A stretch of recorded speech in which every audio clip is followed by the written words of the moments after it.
La confiance, un mot qui perd tout son sens quand la trahison et la déception sont commises. Elle est dure à gagner et facile à perdre. Julien Lorcy. L'impact des blessures émotionnelles dans le cadre professionnel. Est-ce que tu as tendance à vouloir tout contrôler, à tout planifier, à tout organiser, telle sorte que tu laisses aucune place possible à ce qui est lié à l'imprévu? Est-ce que tu es du genre méfiant, méfiante? Et pour toi, lorsque tu dois déléguer, c'est toujours quelque chose de compliqué. Est-ce que tu cherches à avoir raison? Est-ce que tu veux toujours avoir le dernier mot? Est-ce que pour toi, c'est difficile de faire confiance en tes collègues, mais aussi tes supérieurs? Est-ce que tu sens que tu dois toujours montrer ta force, mais jamais ton point faible? Est-ce que tu te reconnais là-dedans? Oui? Alors, je t'invite à écouter cet épisode jusqu'au bout parce que tu vas comprendre d'où viennent ces réactivités. Et non, ces réactivités ne font pas partie de ta personnalité, ne font pas partie de toi, ne sont pas des traits de caractère, mais ce sont plutôt des symptômes et autres stratégies qui traduisent une blessure émotionnelle et qui traduisent dans ce cas-là une blessure émotionnelle de trahison. Donc découvre ici l'impact de cette blessure dans le cadre professionnel et comment tu peux t'en libérer pour retrouver la sécurité et apprendre à lâcher prise. Le lâcher prise, c'est un concept intéressant, mais néanmoins très très compliqué à appliquer avec une blessure de trahison, et on va voir pourquoi après ça. Bienvenue dans l'épisode 038 de Croissance intérieure. Ce podcast s'adresse à toi si tu as conscience que chaque événement peut te faire croître intérieurement. Alors si tu es prêt à expérimenter de nouveaux points de vue, remettre en question certaines de tes croyances, vivre des prises de conscience et prendre des raccourcis pour revenir vers toi-même, je t'invite à prendre une profonde inspiration. Je vais te raconter une histoire fictive. C'est l'histoire d'Anthony, qui est sous-directeur dans une société de surveillance vidéo. Anthony, il adore son poste. Sa place dans la hiérarchie, en tant que sous-directeur, c'est quand même pas rien. Mais aussi, il adore son poste. Où se trouve son poste, son bureau? Là où il est placé, parce qu'il est situé au premier étage. Et depuis le premier étage, il a une vue plongeante sur tous les employés qui travaillent et qui sont en dessous, au rez. Il adore voir ce qui se passe. Mais ça ne s'arrête pas là. Anthony a fait installer, sous prétexte de test de matériel, des caméras de surveillance. Donc, il a installé de nombreuses caméras dans le workspace, l'espace où travaillent les employés. Et comme ça, il peut voir en temps réel ce qu'il se passe. Anthony est un type plutôt charismatique qui aime parler fort et qui aime se faire remarquer. Lorsqu'il entre dans la salle de réunion, tout le monde se retourne et ça le rend fier. Il est le chef de 25 personnes. Alors, il a de quoi être fier. Anthony, il est apprécié, mais aussi apprécié que craint. On l'apprécie parce que c'est un bon chef, qui sait prendre des décisions tranchées en toute confiance. Il a comme une force, il inspire confiance avec son aplomb. Anthony, il a comme ce super pouvoir qui permet de retrouver des objets perdus. Quand quelqu'un perd quelque chose, un collègue perd quelque chose, par exemple l'autre jour, Marie, la comptable, qui a perdu son mobile, est allée voir Anthony, et Anthony lui a dit avec un grand sourire « Ton portable, tu l'as laissé au réfectoire sur la table juste à côté du grand ficus. » Alors Marie va voir, et effectivement, à cet endroit-là, sur la table, à côté du grand ficus, elle trouve son portable. Anthony est apprécié, mais il est aussi craint. Parce que c'est un peu une tête de mule, et il est quand même dur. Il doit toujours avoir raison, et toujours avoir le dernier mot. Et même sur des sujets qu'il ne connaît pas. Il y a quelques jours de ça, à la machine à café, il y a Thierry qui expliquait son dernier voyage à Tahiti. Il y allait dernièrement, et il était passionné par son voyage. Il en parle à toutes les personnes qui sont là.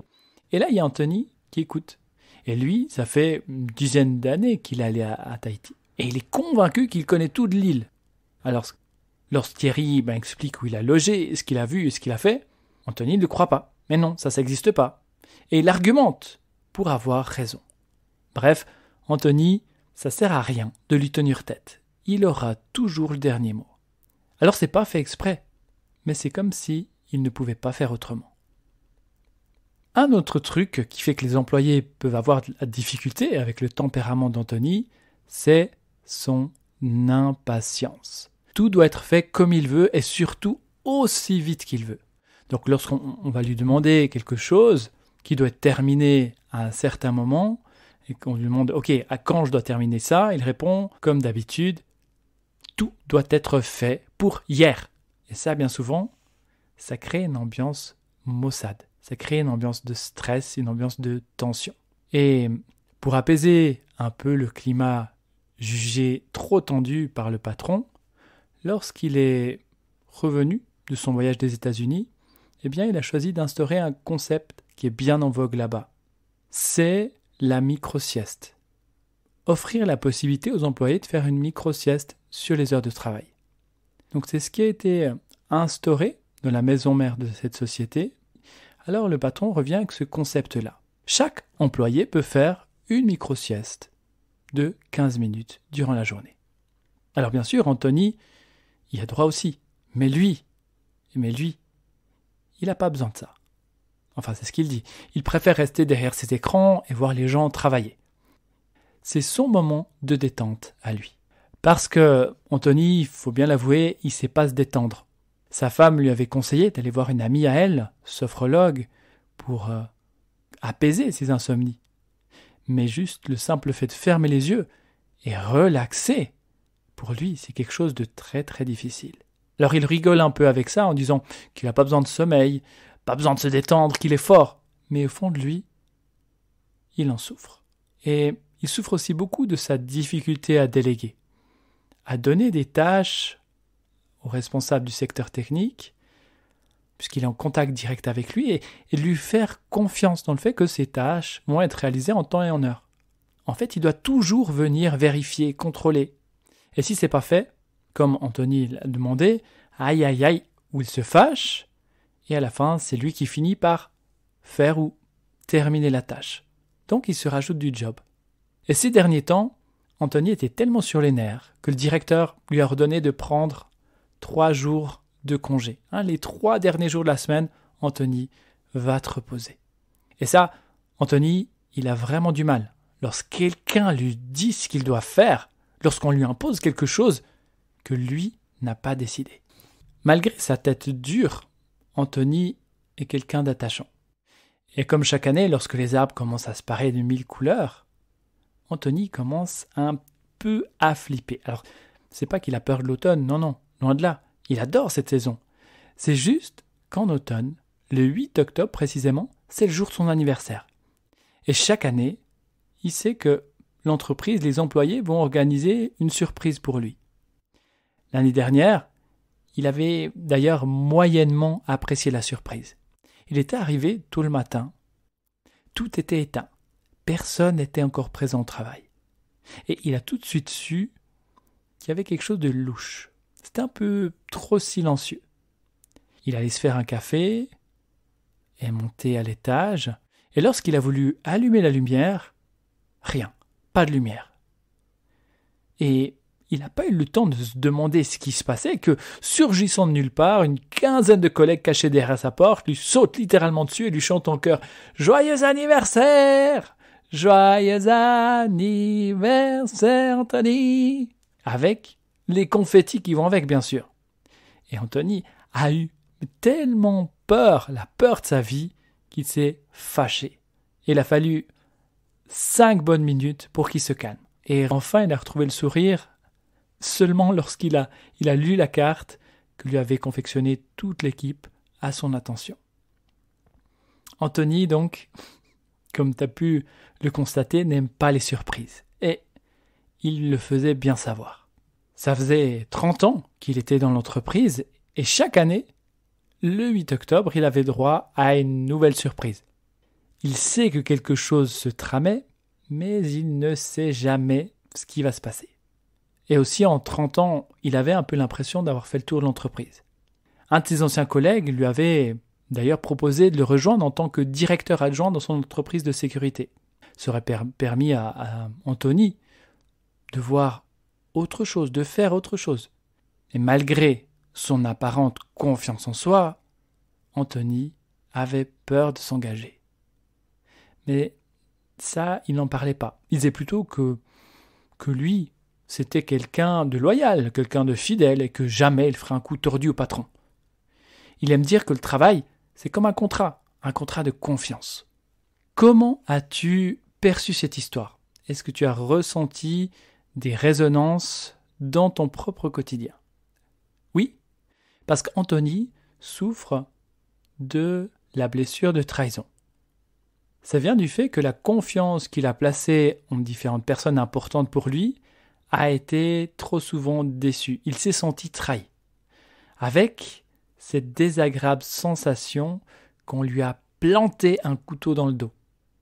Alors, pour éviter de revivre une trahison, il a appris à se protéger, à se barricader, derrière un corps costaud et imposant.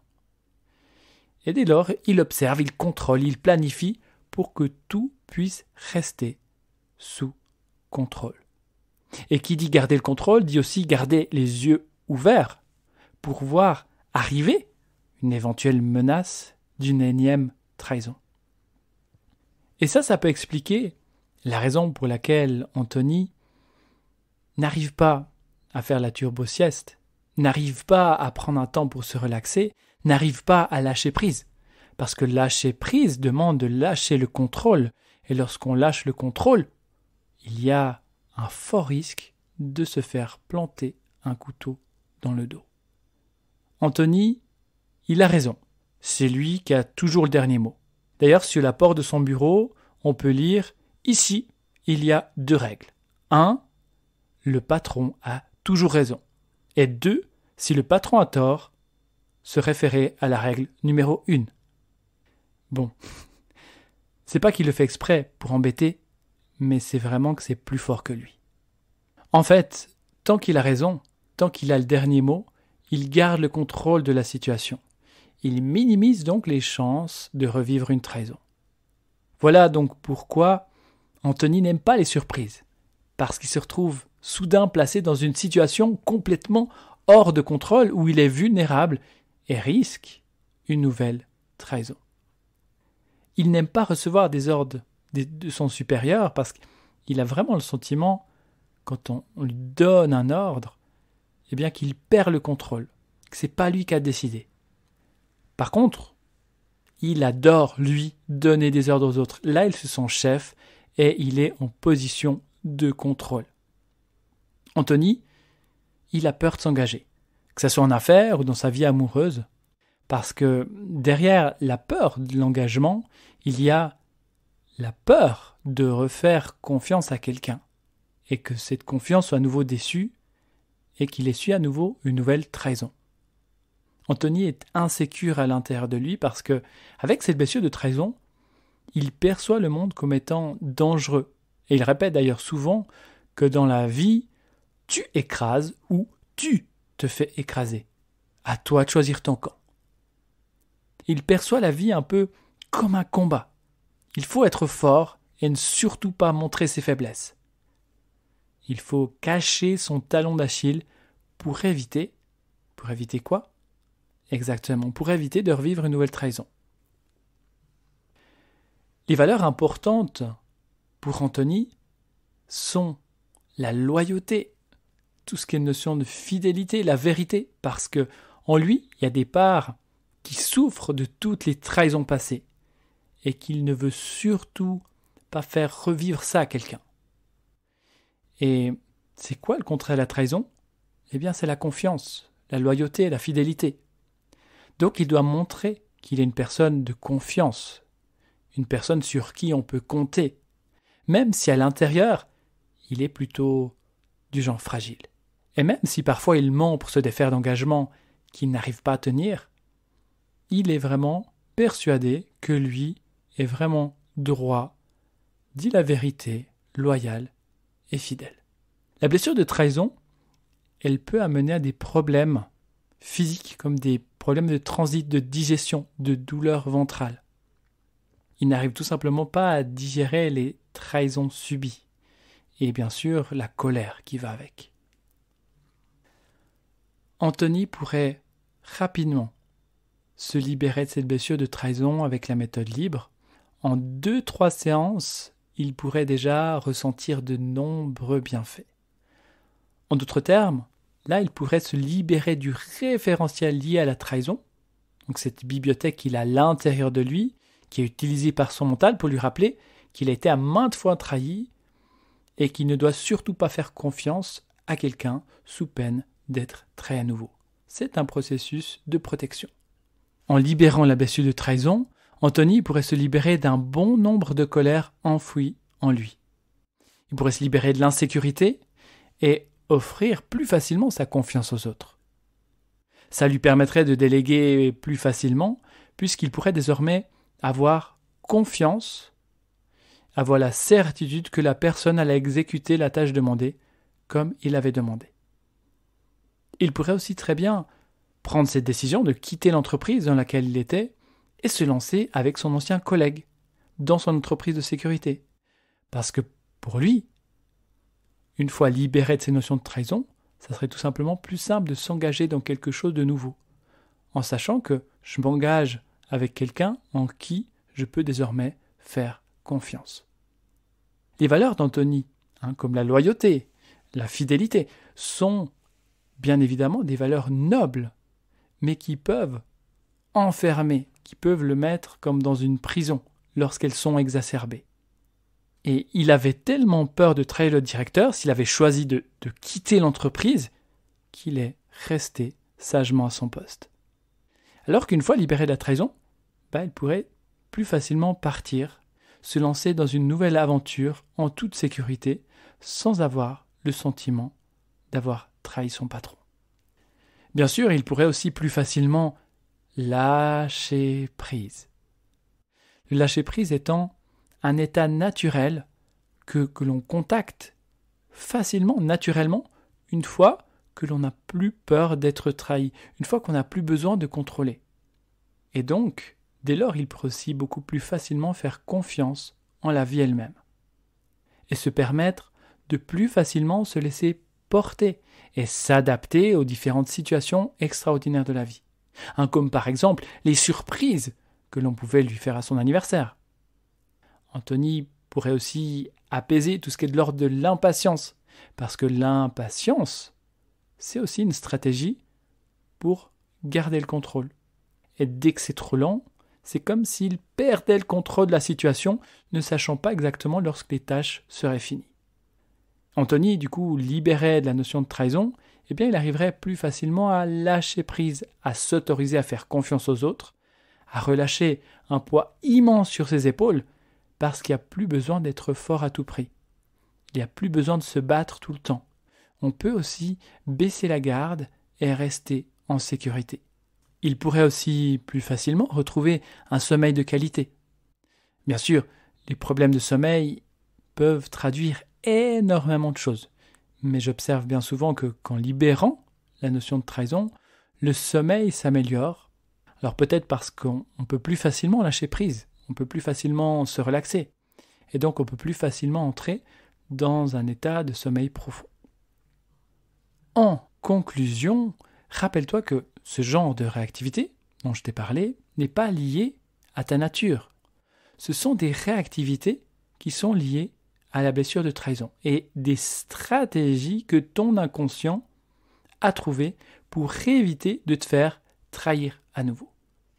Alors si tu te reconnais vraiment de cette blessure de trahison et que tu souhaites en savoir plus sur cette blessure, je t'invite à écouter l'épisode 008, la blessure de trahison.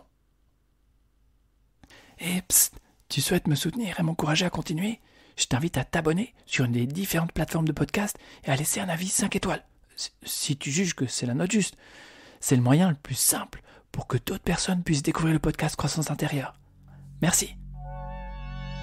Dans le prochain épisode, on va parler de la blessure d'injustice et l'impact que cette blessure peut avoir dans ta vie professionnelle.